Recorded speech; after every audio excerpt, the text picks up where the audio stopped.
Muy buenos días, mis hermanos, Dios los bendiga. Después de haber tenido este tiempo de alabanza a nuestro Dios, de preparar nuestros corazones para escuchar su voz, vamos a prepararnos ahora para estar bien atentos. Dios tiene un mensaje especial para ti en esta mañana. Esta semana nos ha estado hablando muchísimo y hoy no es la excepción. Y sobre todo, que ha puesto en mi corazón un tema muy recurrente, algo que sé que necesitamos especialmente de manejar en estos tiempos. En tiempos de incertidumbre, en tiempos de crisis, debemos recordar lo importante de lo que significa aprender a esperar en Dios. La semana pasada, en varias oportunidades, estuvimos hablando acerca del afán y de la ansiedad y recordábamos constantemente eso sobre por qué nosotros no debemos estar afanosos. Recordábamos que porque el Señor lo mandó, porque Jesús lo recomendó, porque es bueno para nosotros, en fin, la cantidad de razones por las cuales nosotros no debemos estar afanados. Pero algo importante también para poder identificar en el día de hoy es que cuando aprendemos a esperar en Dios, automáticamente viene la bendición. Es decir, cuando nosotros esperamos en Dios, Él viene con bendición hacia nosotros. Y quiero que leamos una escritura, está en el Salmo 40, ya en alguna oportunidad lo hicimos en un devocional, pero apenas con un versículo. Pero yo quiero que lo leamos más atentamente desde el versículo 1 hasta el 5. Salmo 40, versículos 1 al 5, dice de la siguiente manera: Pacientemente esperé a Jehová y se inclinó a mí y oyó mi clamor. Y me hizo sacar del pozo de la desesperación, del lodo cenagoso, puso mis pies sobre peña y enderezó mis pasos. Puso luego en mi boca cántico nuevo, alabanza a nuestro Dios. Verán esto muchos y temerán y confiarán en Jehová. Bienaventurado el hombre que puso en Jehová su confianza y no mira a los soberbios, ni a los que se desvían tras la mentira. Has aumentado, Jehová, oh Dios, tus maravillas y tus pensamientos para con nosotros. No es posible contarlos ante ti. Aunque yo los anunciare y hablare de ellos, no podrían ser enumerados. Vamos a orar. Padre, en el nombre de Jesús, en esta mañana te damos gracias por tu amor, porque estás con nosotros. Gracias porque hasta aquí nos has ayudado. Gracias, Dios mío, por todo lo que nos has dado, las cosas buenas, las cosas malas, las cosas regulares, Señor. Gracias porque también hemos sido testigos de milagros que tú has hecho, de cosas prodigiosas que tú has permitido que sucedan en la vida de las personas. Y hoy queremos poner este tiempo en tus manos, pidiéndote en primer lugar que tu palabra haga esa mella en nuestros corazones, que la podamos entender y comprender, pero también, Señor, que nosotros la asimilemos y hagamos el firme propósito de poder obedecerla para poder encontrar la bendición que tú nos has prometido. Gracias, Dios mío, porque estás con nosotros. Gracias porque nos acompañas y gracias por cada una de las personas que están conectadas en el día de hoy. Glorifico tu nombre por siempre, en el nombre de Jesús. Amén y amén. Miren, una experiencia que vivimos todos los seres humanos cuando no logramos someter nuestra ansiedad al Señor o rendir los problemas a Dios se traduce en desesperación. Y es cuando la desesperación toma el control, genera un caos impresionante. La fortaleza del cristiano es la confianza que tenemos en Dios, mientras que la angustia y la desesperación son oportunidades del reino de las tinieblas para afligir al cristiano.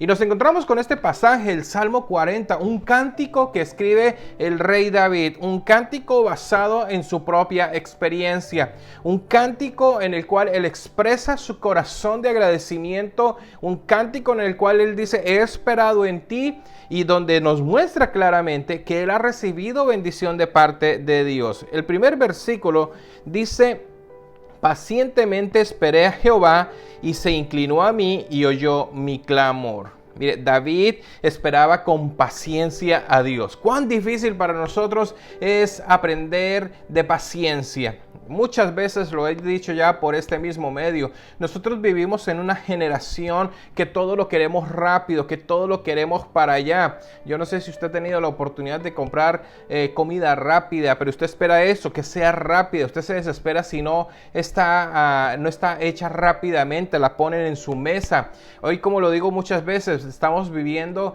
en la generación de los 5 minutos. ¿Por qué? Porque vemos en YouTube que ponen videos para hacer algo en 5 minutos cuando realmente tarda mucho más tiempo. Así que la paciencia de pronto no es una virtud que hoy día estamos generando nosotros. Sentimos desesperación y queremos que todo sea hecho inmediatamente. Con mucha frecuencia nosotros de igual manera anhelamos que Dios responda a nuestras oraciones inmediatamente. Que apenas le presentemos la petición, Él tiene que contestar ya.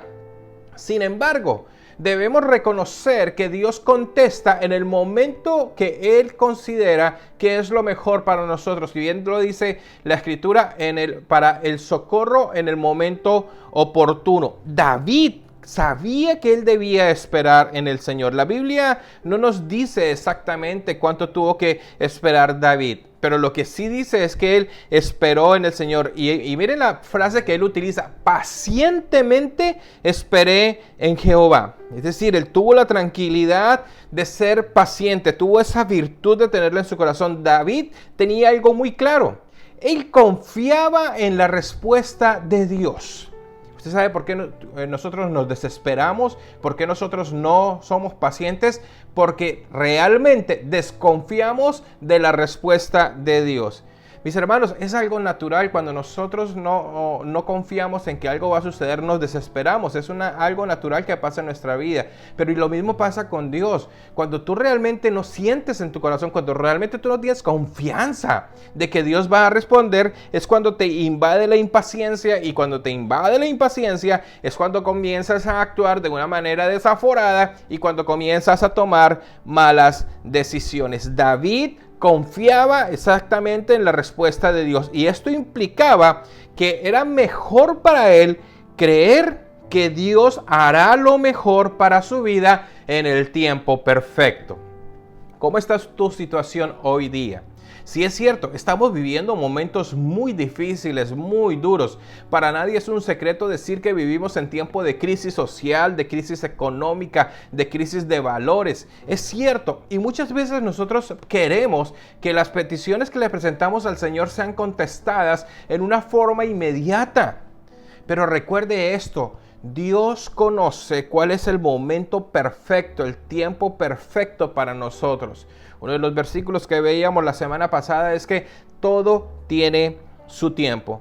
Así que realmente nosotros debemos aprender a confiar en el Señor. Mira, Dios tiene cuidado de ti. En el libro de Mateo se nos dice, y en los evangelios también se nos dice, que el Señor sí tiene cuidado de los pájaros que vuelan, que no trabajan ni guardan en graneros, y Dios los cuida. ¿Cómo hará mucho más con nosotros? Y también lo decía el mismo Señor: mira los lirios del campo, no trabajan ni hilan, ni aun Salomón no se vistió con toda la belleza de ellos. ¿No valéis mucho más que ellos?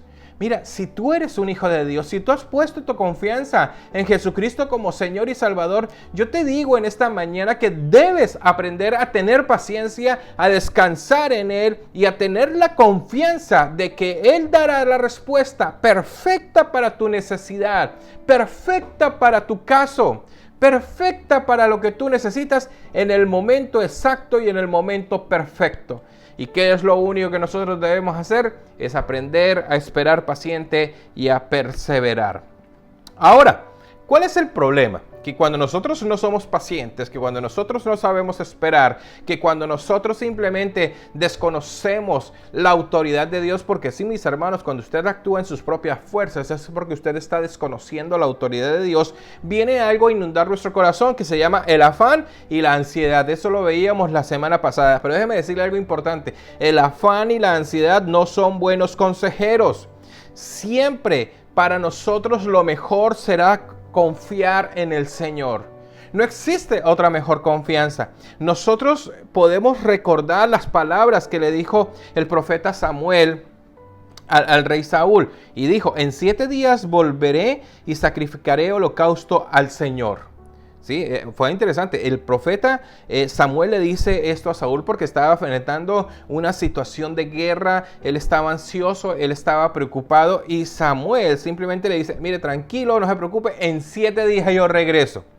Y yo me imagino al rey Saúl allí diciendo, pero caramba, tengo los enemigos a la puerta de la casa, esto es necesario, esto es ya, esto debe hacerse inmediatamente. Y desafortunadamente, el rey Saúl no hizo lo que el profeta le había pedido. El rey Saúl, viendo que se cumplían aquellos 7 días y que los filisteos se acercaban cada día más y los soldados de Israel comenzaron a desertar de sus filas, él se apresuró y él decidió ofrecer holocausto a Dios él mismo.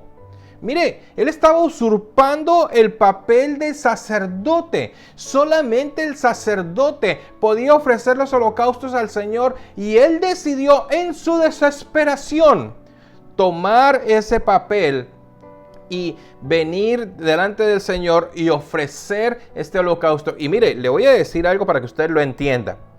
En teoría, Saúl estaba haciendo algo bueno, ofreciendo un holocausto al Señor. Es decir, ¿para quién lo estaba haciendo? Para Dios, ¿cierto? Y de pronto alguno dirá, pero si lo estaba haciendo para Dios, entonces ¿por qué Dios se enojó? Porque Dios había establecido algo, había establecido una ley, había establecido una norma y había dicho que solo el sacerdote era el que ofrecía el holocausto. Mira, y esto me lleva a un punto, no siempre porque tú tengas buenas intenciones y de hacer algo para el Señor tiene la obligación de respaldarte. Si Él no te ha pedido que lo hagas, si no está en la voluntad perfecta de Él, es mejor simplemente que nosotros no lo hagamos. Cuando Saúl levantó la cabeza ya haciendo lo que estaba haciendo y vio que el profeta Samuel venía, lo recibió y el profeta le dijo, locamente has hecho y no guardaste la instrucción de Dios, por esto tu reino no será duradero. Vemos pues que la reprensión que tuvo Saúl fue bastante grande. Le dijo, ya tú no vas a reinar más. Y de hecho, ni siquiera es que fuera que iba a reinar, sino que ni siquiera ninguno de sus hijos se iba a sentar en el trono. Tremenda reprensión por simplemente no saber esperar. Y yo te hago una pregunta a ti. ¿Cuántas veces por no saber esperar tú te has metido en problemas que te han afectado toda tu vida?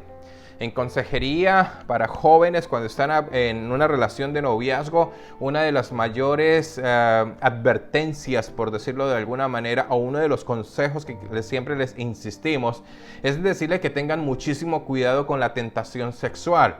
Para hoy día, para nuestra sociedad es muy normal que una pareja de novios simplemente se acuesten, que tengan relaciones sexuales. Se considera algo muy normal, pero la Biblia claramente nos está diciendo que eso no está correcto. Y hay muchas parejas de jóvenes que ignoran esta instrucción del Señor y simplemente deciden tener relaciones sexuales. ¿Y qué pasa? Resulta que terminan embarazados. Y como lo he dicho anteriormente, recuerde que no solamente la mujer es la que se embaraza, porque el embarazo es un asunto de los dos. Y cuando los dos quedan embarazados, entonces de pronto los planes que tenían se truncan, lo que querían hacer se ve ya que no se puede seguir realizando. Entonces viene una cantidad de complicaciones que viene a afectar el resto de sus vidas. ¿Todo por qué? Por apresurarse. Mire, yo le digo a las parejas de novios, si usted tiene serias intenciones con la persona, ok, quédese con ella, pero aprenda a tener paciencia. Pero si usted lo que quiere tener es un amor fugaz, una relación pasajera, es mejor que la termine ya. No terminen lastimados, porque ¿qué puede suceder? Simplemente que terminen en una cama, que terminen embarazados o simplemente que la relación no prospere y afecte su psiquis, afecte su espíritu, afecte su corazón y todo lo que esto conlleva. Mis hermanos, tengamos en cuenta de no ser tan locos y apresurados a tomar decisiones a la carrera, a tomar decisiones basadas en el afán, en la ansiedad, porque son terribles, malos consejeros. Alguien decía alguna vez, uno no puede tomar decisiones en momentos en que se siente o muy contento o muy triste, porque uno no piensa bien y definitivamente muchas veces vamos a equivocarnos. La segunda parte de este versículo número 1 dice algo interesantísimo. Dice de la siguiente manera, permítame un momentico, y se inclinó a mí y oyó mi clamor. Es bastante interesante lo que el salmista escribe aquí. En muchas ocasiones, cuando nosotros estamos frente al problema, podemos llegar a pensar que de pronto Dios no ha escuchado nuestra oración. Pero lo que en realidad está pasando es que Dios sí escucha a sus hijos. Escucha esto, escucha a sus hijos. Y este es el requisito básico, ser hijo de Dios. Y de pronto tú estás diciendo, pero caramba, yo soy hijo de Dios porque yo voy a la iglesia. Yo soy hijo de Dios porque hago cosas para el Señor. Déjame decirte que eso necesariamente no te califica. Para ser hijo de Dios, la Biblia claramente nos lo dice en el libro de Juan, en el capítulo 1, en el versículo 12, y dice de la siguiente manera, porque más a todos los que le recibieron, a los que creen en su nombre, les dio el derecho o la potestad de ser llamados hijos de Dios. Todos somos creados por Dios, todos vinimos por la voluntad de Dios, pero no todos son hijos de Dios. Mis hermanos, si tú quieres ser un hijo de Dios, es sencillo lo que tienes que hacer. En primer lugar, tú debes reconocer tu necesidad de Dios. Y la necesidad de Dios te va a llevar a reconocer que tú eres un pecador como lo somos absolutamente todos. Y cuando reconoces tu condición de pecado, reconocerás que necesitas arrepentirte. Y arrepentirte no es sentirte mal por lo que hiciste, sino el deseo de cambiar lo que ya ha pasado. Y cuando eso sucede, entonces lo que tienes que hacer es virar el sacrificio que hizo Jesucristo en la cruz del Calvario, que fue crucificado, que fue muerto, que fue sepultado, pero también que resucitó al tercer día de entre los muertos.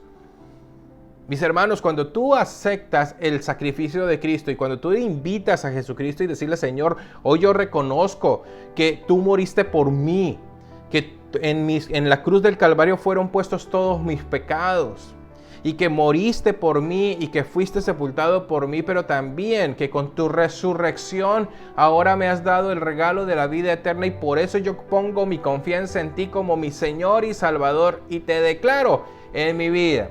¿Sabe una cosa? Cuando usted hace esta oración de corazón, con su entendimiento puesto y realmente esperando que Dios la va a contestar, ¿sabe qué va a suceder? Usted es sellado con el Espíritu Santo de la promesa y dice la Escritura que usted tendrá un nuevo nacimiento.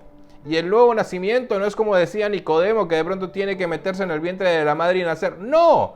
Es un nacimiento espiritual y ese nacimiento espiritual se da cuando usted recibe a Jesucristo como Señor y Salvador. Así que si usted quiere que sus oraciones sean escuchadas, uno de los requisitos es ser hijo de Dios. ¿Y por qué le digo que uno de los requisitos? Porque la Biblia me dice que hay muchos requisitos también que yo debo cumplir. Por ejemplo, si usted está casado, uno de los requisitos para que sus oraciones no tengan estorbo delante del Señor es que trate a su esposa como a vaso más frágil. Dice la Escritura en 1 de Pedro, dice exactamente eso, para que seamos irreprensibles y que tratemos a nuestra esposa como a vaso más frágil. Y dice, ¿por qué? Para que vuestras oraciones no tengan estorbo. Así que si ya tenemos eso claro y quería hacer ese paréntesis. Entonces recordemos esto, la realidad es que Dios oye la oración de sus hijos.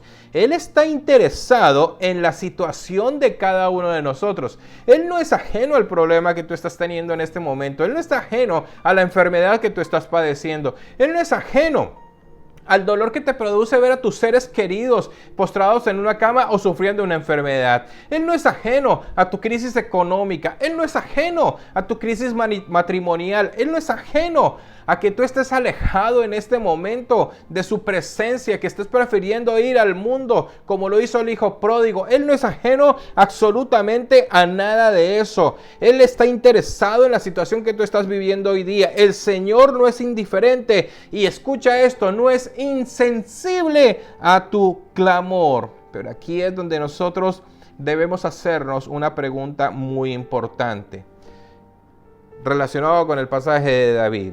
¿Qué momento estaba viviendo David para que él haya escrito todo esto? ¿Cuáles eran las condiciones de vida cuando él escribe este salmo? Y precisamente si nosotros miramos el resto del salmo podremos entender que David se estaba enfrentando a un gran peligro y por eso él clamaba específicamente por la protección de Dios y pide ser librado de sus enemigos.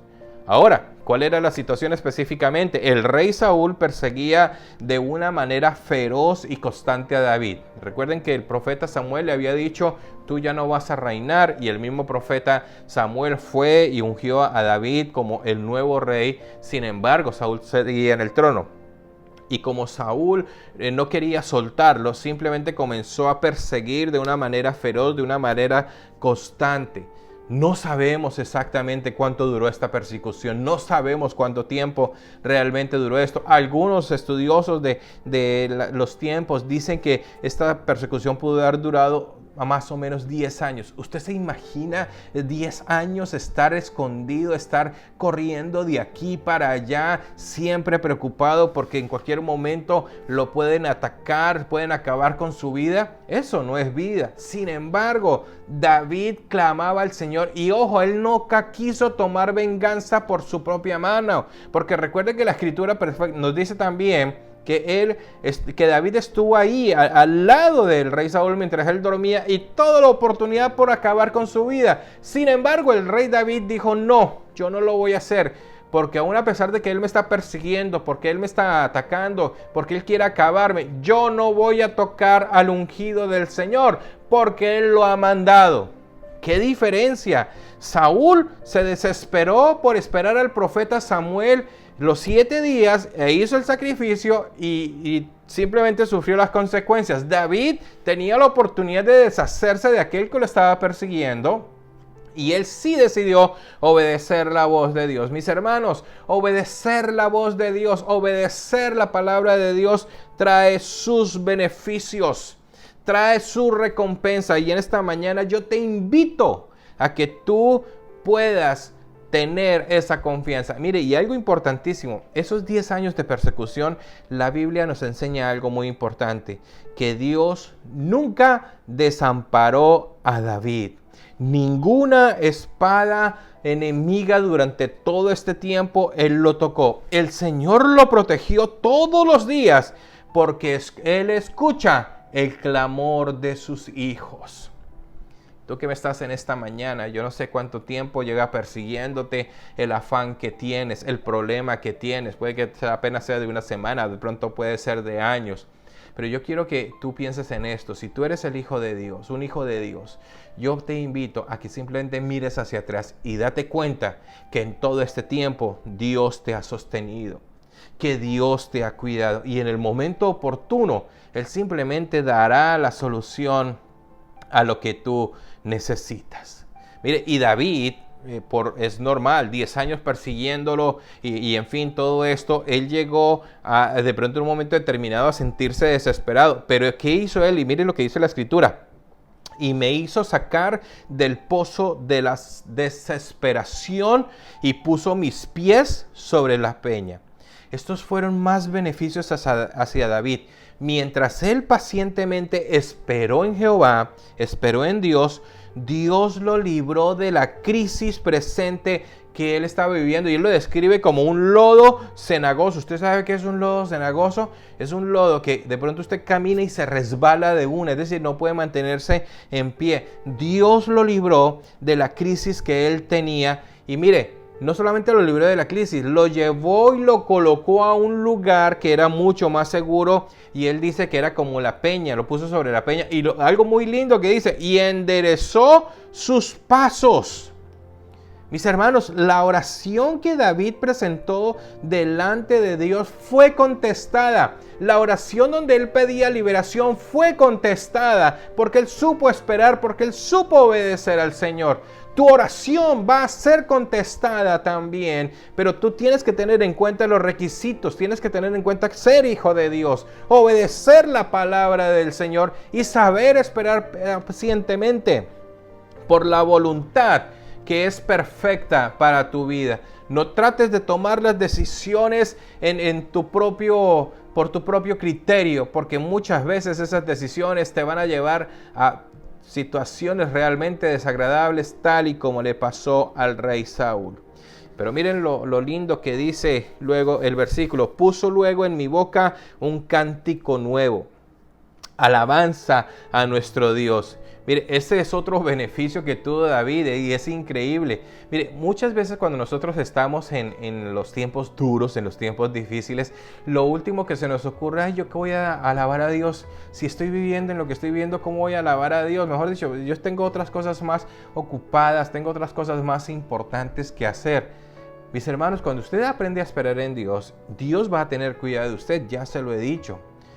Pero al mismo tiempo, Dios va a poner sus pies sobre la peña, va a enderezar sus pasos, es decir, lo va a poner a caminar derechito, y eso le va a llevar a usted que cuando usted abra sus ojos y se dé cuenta de que sí Dios está con usted, a pesar de que usted crea que no lo ve, entonces va a poner un cántico nuevo. Ahora, yo no le voy a decir que usted se va a volver cantante, no voy a decir que usted se va a volver compositor, no, yo no le estoy hablando a usted de eso. Le estoy hablando que Él va a colocar una nueva forma de alabanza, le va a colocar una nueva forma de adoración. Va de pronto a incrementar ese deseo que usted tenga de orar para Él, de hacer ayuno, de buscar, de escudriñar la palabra. Mis hermanos, nosotros debemos entender perfectamente que cuando Dios entra en nuestros corazones, Él transforma todo nuestro trasfondo, Él transforma totalmente todo nuestro ser y cambia. Y como dice precisamente uno de los salmos, cambia nuestro lamento en baile. Y luego el salmista dice: y verán esto muchos y temerán y confiarán en Jehová. Un beneficio también adicional que tuvo David, el haber esperado en el Señor, en el haber sido paciente en el Señor, es que no solamente le trajo la liberación y la bendición, sino que esto se convirtió en un testimonio efectivo para los demás. Mis hermanos, de pronto tú dices: ay, ¿yo cómo voy a compartir la palabra si yo soy malo para hablar? Yo no me sé los versículos. Mira, es que muchas veces ni te necesitas decir nada. Solamente decir lo que Dios ha hecho contigo. Decir lo que Dios te transformó. Mire, un ejemplo muy particular en la Escritura es el endemoniado Gadareno. Se encontró allí, recuerden la historia, cómo este hombre estaba tan atormentado y Jesús lo liberó. Y tan pronto ese hombre fue liberado, vino a los pies de Jesús y le dijo: Señor, yo quiero seguirte. Y Jesús le dijo: no, Señor, usted no me va a seguir, porque usted lo que se va a ir es: ve a tu casa y cuéntale lo que Dios ha hecho contigo. Mis hermanos, ¿ustedes creen que este personaje tuvo tiempo de ir al seminario? ¿Usted cree que este personaje tuvo tiempo de leer la Escritura y aprendérsela de memoria? No, él lo único que tenía era lo que Dios había hecho con él, la liberación tan espectacular que Dios había hecho con él. Y él se fue a su lugar y sabemos por la Escritura que él vivía en Decápolis. Más o menos como 10 ciudades se llamaban así, 10 Decápolis. Y esa es la referencia que encontramos ahí. La otra referencia que encontramos de Decápolis en la Escritura, y los que me escuchan saben que muchas veces también he mencionado esto, dice que cuando Jesús estaba entrando en Jerusalén triunfante, había gente de Decápolis para esperarle. ¿Quién les habló de Jesús? ¿Qué sabían ellos acerca de Jesús? Pues el mismo hombre que Dios liberó, que el mismo Jesús liberó de todos esos demonios, había contado las maravillas y muchos habían creído en él por causa del testimonio.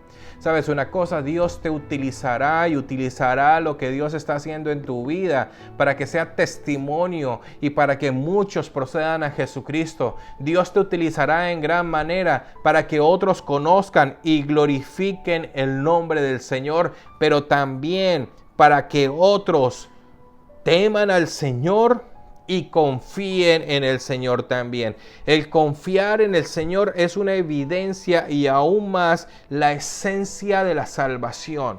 Cuando yo confío en el Señor que Él me va a llevar al cielo cuando yo muera, es una evidencia de que yo tengo la seguridad de eso. Y muchas veces yo le digo a la gente: yo tengo la seguridad total que cuando yo muera, yo iré al cielo con Jesús.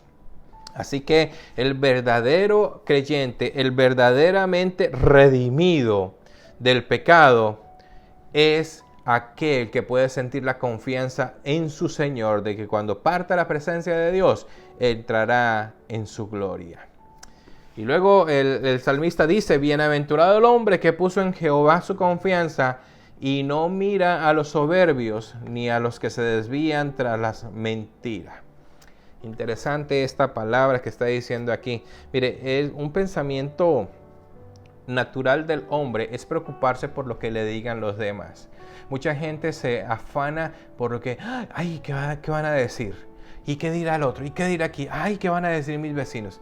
Mire, yo le voy a decir lo siguiente, no se preocupe por lo que dicen los demás. Preocúpese por lo que Dios está mirando de usted, por lo que Dios va a decir de usted. Hay personas allá afuera que son soberbios, como lo dice la misma Escritura. Hay personas que se desvían en la mentira. Ellos no nos deben interesar. Lo único que te debe interesar es tu relación con el Señor. Es cómo tú caminas delante de Él. Porque cuando tú te interesas solamente en eso, Dios te exalta, Dios te protege, Dios te cuida. Y así hasta levantaran falso testimonio delante tuyo, Dios te reivindicará y hará que seas exaltado. Así que mis hermanos, nosotros tengamos en cuenta lo que Dios va a hacer con nosotros. Y sobre todo, mire, es que Dios realmente no mira a los soberbios. Él no los mira para nada. Usted sabe que algo interesante, que Egipto tenía un sobrenombre y era realmente soberbio. Cuando sucede esto y nosotros realmente nos concientizamos de que esperar en Dios trae sus beneficios, podremos ver cómo Dios aumenta sus maravillas. Dice, él escribió de la siguiente manera, has aumentado, oh Dios mío, tus maravillas y tus pensamientos para con nosotros no es posible contarlos. Mis hermanos, Dios tiene muchas cosas para nosotros, muchos beneficios.